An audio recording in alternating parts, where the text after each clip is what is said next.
समस्याओं से अरे इंसान क्यों तू घबराता है। समस्याओं से अरे इंसान तू क्यों घबराता है। क्यों समस्याओं को देख तू रोता चिल्लाता है। बिन समस्या जिंदगी जीने का मज़ा ना आएगा। बिन समस्या जिंदगी जीने का मज़ा ना आएगा। समस्या ही तो तुम्हारी समझ व अनुभव बढ़ाएगा। समस्याओं में उलझे नहीं, धैर्य से उन्हें सुलझा लो। समस्याओं में उलझो नहीं, धैर्य से उन्हें सुलझा लो। समस्याओं का निदान कर ही असली आनंद आएगा। जी, कहने का मतलब ये है कि ज़िंदगी में समस्याएं आती रहती हैं। बिना समस्याओं के इस दुनिया में कोई भी इंसान नहीं है। किसी की ज़िंदगी में छोटी समस्याएं हैं, किसी की ज़िंदगी में जटिलताएं ज़्यादा हैं सभी के साथ। और मनुष्य होने का सबब भी यही है कि आप उन समस्याओं से कितनी कुशलता से खुद को निकालते हैं। अगर रात ना हो तो दिन की कोई महत्व नहीं है। अगर रावण ना होता तो राम मर्यादा पुरुषोत्तम ना कहलाते। तो मेरा यही कहना है कि समस्याएं ज़िंदगी में आती जाती रहती हैं।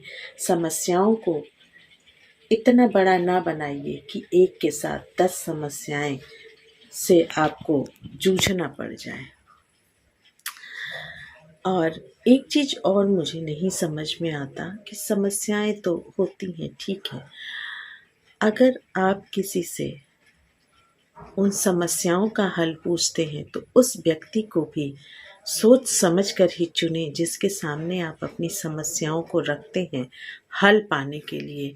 क्योंकि हर कोई आपको आपकी समस्याओं का हल नहीं दे सकता, उल्टा आपको और समस्याओं में डाल के डिमोटिवेट कर देगा। कभी कभी ऐसा आता है कि अपनी समस्याओं को लोग जब दूसरों के साथ साझा करते हैं इस आशा से कि कम से कम वो हल नहीं देगा तो एक सांत्वना तो देगा, एक सिंपैथी तो देगा, लेकिन वहाँ होता ये है कि सामने वाला एक तो आपकी समस्याओं को जग जाहिर कर देता है हर किसी से कह के, या फिर आपके पीठ पीछे आपका मजाक बनाता है, या फिर उस एक समस्या को 10 समस्याओं का उदाहरण देकर आपको डिमोटिवेट करके एक नैराश्य की भावना में डाल देता है। मैंने तो कभी कभी यहाँ तक देखा है कि कुछ लोग अपनी समस्याओं को जब समाधान के लिए किसी के पास जाते हैं तो कुछ लोग की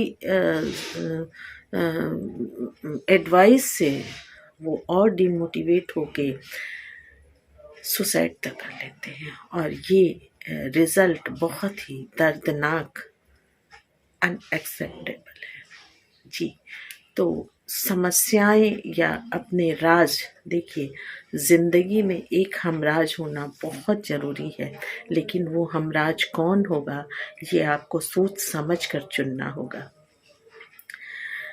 अगर आपका लाइफ पार्टनर आपके भाई बहन, आपके मम्मी पापा या फिर आपकी संतान या कोई ऐसा रिश्तेदार आपका हमसफ़र है तो अच्छी बात है। लाइफ पार्टनर अगर हमसफ़र के साथ साथ हमराज भी हो तो इससे ज़्यादा आपके लिए खुशी की कोई बात नहीं होती है। लेकिन ज़रूरी नहीं कि हमसफ़र आपका हमराज ही हो। तो किसी ऐसे व्यक्ति को सेलेक्ट कीजिए जो इस टाइटल, इस जिम्मेदारी के काबिल हो, जो आपका हमराज तो हो लेकिन आपके राज को लोगों के बीच उजागर करके जग हंसाई कराए, या खुद हंसे, या जब आप ये पूछें कि तुमने ऐसा क्यों किया तो वो कहे अरे यार ध्यान नहीं दिया, या ऐसा हो गया। सोचिए, आपने जिस पे इतना ट्रस्ट किया उसने ही आपके ट्रस्ट को तोड़ दिया। और एक ये भी यूनिवर्सल फैक्ट है कि विश्वास, भरोसा वही तोड़ता है जिस पे आप ट्रस्ट करते हैं। जिस पे ट्रस्ट नहीं करेंगे वो तोड़ेगा ही नहीं। तो इस ट्रस्ट शब्द को जितना छोटा है अपने आप में ये उतना ही गहरा और उतना ही बड़ा है। तो किसी पे ट्रस्ट करने से पहले उसको ठोक बजा करके देख लें, अच्छी तरह से सोच लें, समझ लें क्योंकि ट्रस्ट एक दिन में नहीं आता, किसी एक घटना से नहीं आता कि कभी किसी ने आपकी किसी मुसीबत में मदद कर दी, चाहे पैसों से चाहे किसी चीज़ से, तो आपने सोचा कि इसके ऊपर ट्रस्ट किया जा सकता है। हाँ, वो एक स्टेप ऊपर हो गया, लेकिन ज़रूरी नहीं है कि वो ट्रस्टेबल ही हो, आपका हमराज बनने के लायक ही हो। तो कहने का मतलब यही है कि ऐसा क्यों होता है, मानो तू क्यों रोता है। हर आंसू के ज़िम्मेदार हम ही हैं, अपनी मुस्कान के ज़िम्मेदार भी हम ही हैं। अक्सर आपने देखा होगा, अभी नया नया ताज़ा ताज़ा श्रद्धा केस है कि जिस पे उसने ट्रस्ट किया और अपनी आंखें बंद करी, उसने ही उसका क्या हाल किया। तो ये तो एक एग्ज़ाम्पल था। हर कोई आफताब और श्रद्धा नहीं हो सकता। हर इंसान अच्छा भी होता है, बुरा भी होता है। तो टेक केयर योरसेल्फ और अपना ख्याल रखें, हंसते रहें, मुस्कुराते रहें, लोगों में खुशियाँ बांटते रहें। हंसते हंसते कट जाए रास्ते, ज़िंदगी यूं ही चलती रहे।